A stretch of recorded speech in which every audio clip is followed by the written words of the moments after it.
ಇವತ್ತಿನ ವಿಡಿಯೋದಲ್ಲಿ ತುಂಬಾ ರುಚಿಯಾಗಿ ಒಂದು ಟ್ರೆಡಿಷನಲ್ ಸ್ವೀಟನ್ನು ಮಾಡಿ ತೋರಿಸ್ತಾ ಇದ್ದೀನಿ. ಇದನ್ನು ಪೋತೆರೆಕುಲು ಸ್ವೀಟ್ ಅಂತ ಕರೀತಾರೆ. ಇನ್ನು ನಮ್ಮ ಸೈಡ್ ಆದರೆ ಪೇಪರ್ ಸ್ವೀಟ್ ಅಂತ ಕರೀತಾರೆ. ಇದು ಬಂದು ಆಂಧ್ರದಲ್ಲಿ ಆತ್ರೇಯಂಪುರಂ ಅನ್ನೋ ಒಂದು ಚಿಕ್ಕ ಸಿಟಿಲಿ ಈ ತಿಂಡಿ ತುಂಬಾ ಫೇಮಸ್ಸು. ಬಟ್ ಈಗ ಎಲ್ಲ ಕಡೆಯೂ ಸಿಗುತ್ತೆ. ಇದನ್ನು ಮಡಕೆ ಅಂದರೆ ಪಾಟಲ್ಲಿ ಈ ಒಂದು ಸ್ವೀಟನ್ನು ರೆಡಿ ಮಾಡ್ತಾರೆ. ಅದಿಲ್ಲದೆ ನಾವು ಮನೇಲಿ ಹೇಗೆ ಮಾಡ್ಕೊಬೋದು ಅಂತ ನಿಮ್ಮ ಜೊತೆ ಶೇರ್ ಮಾಡ್ಕೊಳ್ತಾ ಇದ್ದೀನಿ. ಈ ವಿಡಿಯೋ ನೋಡೋದಕ್ಕಿಂತ ಮುಂಚೆ ಯಾರೆಲ್ಲ ನನ್ನ ಚಾನಲ್ ಫಸ್ಟ್ ಟೈಮ್ ನೋಡ್ತಾ ಇದ್ದೀರಾ ಪ್ಲೀಸ್ ಸಬ್ಸ್ಕ್ರೈಬ್ ಮಾಡ್ಕೊಂಡು ಈ ವಿಡಿಯೋನ ನೋಡಿ ಅಂತ ಹೇಳ್ತಾ ಬನ್ನಿ ಇದನ್ನು ಹೇಗೆ ಮಾಡೋದಂತ ನೋಡ್ಕೊಂಬರೋಣ.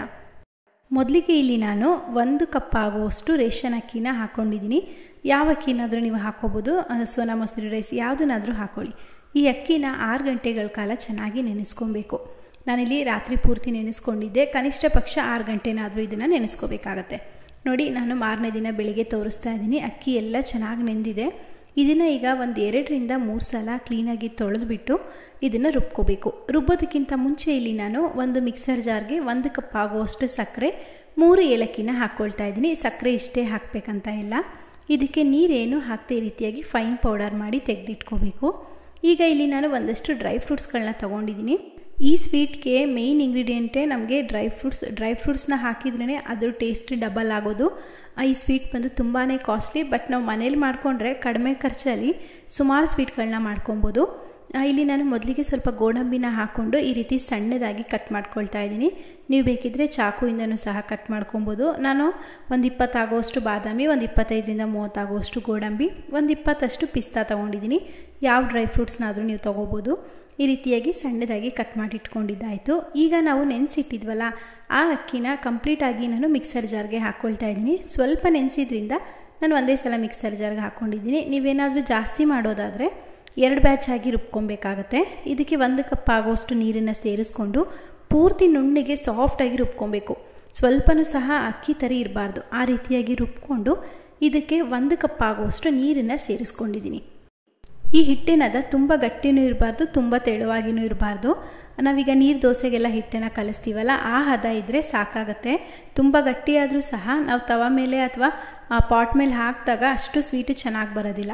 ಇನ್ನೊಂದು ಇದಕ್ಕೆ ಮೇಯ್ನ್ ಏನಂತಂದರೆ ಬಟ್ಟೆ. ನಾವು ಈ ಬಟ್ಟೆಲೇ ಸ್ವೀಟ್ನ ಮಾಡೋದ್ರಿಂದ ಆದಷ್ಟು ಚೆನ್ನಾಗಿರುವಂತಹ ಬಿಳಿ ಬಟ್ಟೆನ 1 2 3 ಸಲ ತೊಳೆದು ನಂತರ ನಾವು ಸ್ವೀಟ್ ಮಾಡೋದಕ್ಕೆ ಉಪಯೋಗಿಸ್ಕೋಬೇಕು.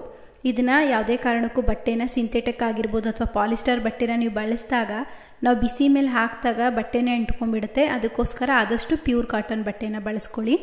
ನಾನಿಲ್ಲಿ ತವ ಮೇಲೆ ಇವತ್ತು ಮಾಡ್ತಾ ಇರೋದ್ರಿಂದ ತವನ ಚೆನ್ನಾಗಿ ಬಿಸಿ ಆಗೋದಕ್ಕೆ ಇಟ್ಟಿದೆ.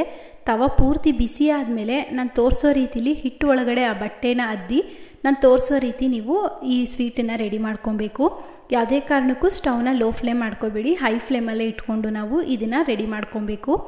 ಇದೇನಾಗುತ್ತೆ ಅಂದರೆ ಮೇಲೆ ಅದು ಹೇಗೆ ಬೇಯುತ್ತೆ ಆ ಸುತ್ತ ಎಲ್ಲ ನಮಗೆ ಅದಾಗದೇ ಓಪನ್ ಆಗ್ತಾ ಬರುತ್ತೆ. ನೋಡಿ ಯಾವ ರೀತಿಯಾಗಿ ಅದೇ ಮೇಲೆಲ್ಲ ಓಪನ್ ಆಗಿದೆ ಅಂತ. ನಾನಿಲ್ಲಿ ನಾನ್ ಸ್ಟಿಕ್ ತವ ಮೇಲೆ ಮಾಡ್ಕೊಂಡಿದ್ದೀನಿ. ನಿಮ್ಮ ಮನೇಲಿ ಏನಾದರೂ ಕಬ್ಬಿಣದ್ದು ಕಾವಲಿ ಅಂದರೆ ದೋಸೆದು ತವ ಬರುತ್ತಲ್ಲ ಅದಿದ್ದರೆ ಕಬ್ಬಿಣದ್ದು, ಅದ್ರ ಮೇಲೂ ಸಹ ಹಾಕೋಬೋದು. ನೋಡಿ ಇಷ್ಟೇ, ಎಷ್ಟು ಈಸಿಯಾಗಿ ನಮಗೆ ಈ ಸ್ವೀಟ್ ರೆಡಿ ಆಗೋಯ್ತಂತ. ಇದೇ ರೀತಿಯಾಗಿ ಪ್ರತಿಯೊಂದನ್ನು ಸಹ ನಾನು ಮಾಡ್ಕೊಳ್ತೀನಿ. ಒಂದು 10 ನಾವು ಈ ಸ್ವೀಟ್ನ ಮಾಡ್ಕೊಂಡ್ಮೇಲೆ ತವ ಎಲ್ಲ ಸ್ವಲ್ಪ ಗಲೀಜಾಗುತ್ತೆ. ಆಗ ಮತ್ತೆ ಅದನ್ನು ತವನ ಕ್ಲೀನ್ ಮಾಡಿಕೊಂಡು ಸ್ವಲ್ಪ ಎಣ್ಣೆನ ಸ್ಪ್ರೆಡ್ ಮಾಡಿ ನಾವು ಇದೇ ರೀತಿಯಾಗಿ ಮಿಕ್ಕಿರುವಂತಹ ಸ್ವೀಟ್ಗಳನ್ನ ಮಾಡ್ಕೊಬೇಕು. ಆ ತಳಭಾಗದಲ್ಲಿ ಏನಾಗುತ್ತೆ ಅಂದರೆ ಅಕ್ಕಿ ಹಿಟ್ಟು ಸ್ವಲ್ಪ ಗಟ್ಟಿ ಆಗಿಬಿಡುತ್ತೆ. ಅದಕ್ಕೋಸ್ಕರ ಆ ತಳಭಾಗಕ್ಕೆ ಬರ್ತಾ ಇರಬೇಕಾದ್ರೇ ಸ್ವಲ್ಪ ನೀರನ್ನು ಸೇರಿಸ್ಕೊಂಡು ಅಕ್ಕಿ ಹಿಟ್ಟನ್ನು ಮತ್ತೆ ಮಿಕ್ಸ್ ಮಾಡಿ ನಾವು ಈ ಸ್ವೀಟ್ಗಳನ್ನ ರೆಡಿ ಮಾಡ್ಕೊಬೇಕು. ನೋಡಿ ಎಲ್ಲ ನಾನು ಈ ರೀತಿಯಾಗಿ ಸ್ವೀಟ್ನ ಮೊದಲು ರೆಡಿ ಮಾಡಿ ಇಟ್ಕೊಂಡ್ಬಿಟ್ಟಿದ್ದೀನಿ. ಸೇಮ್ ನಮಗೆ ಪೇಪರೆಲ್ಲ ಬರುತ್ತಲ್ಲ ಆ ಹದದಲ್ಲಿರುತ್ತೆ. ಯಾವುದೇ ಭಯ ಬೇಡ, ಫಸ್ಟ್ ಟೈಮ್ ಮಾಡೋರು ಕೂಡ ತುಂಬ ಸುಲಭವಾಗಿ ಮಾಡ್ಕೊಬೋದು. ನೋಡಿ ಮೊದಲಿಗೆ ಇಲ್ಲಿ ಒಂದು ಶೀಟನ್ನು ತೊಗೊಂಡು ನಾನು ಇದಕ್ಕೆ ಇವಾಗ 1 ಸ್ಪೂನ್ ಆಗುವಷ್ಟು ತುಪ್ಪನ ಹಾಕ್ಕೊಳ್ತಾ ಇದ್ದೀನಿ. ತುಪ್ಪ ಇಷ್ಟೇ ಹಾಕಬೇಕಂತ ಇಲ್ಲ, ನಿಮ್ಗೆ ಇನ್ನೂ ಸ್ವಲ್ಪ ಜಾಸ್ತಿ ಬೇಕಂದರೆ ಹಾಕ್ಕೊಬೋದು.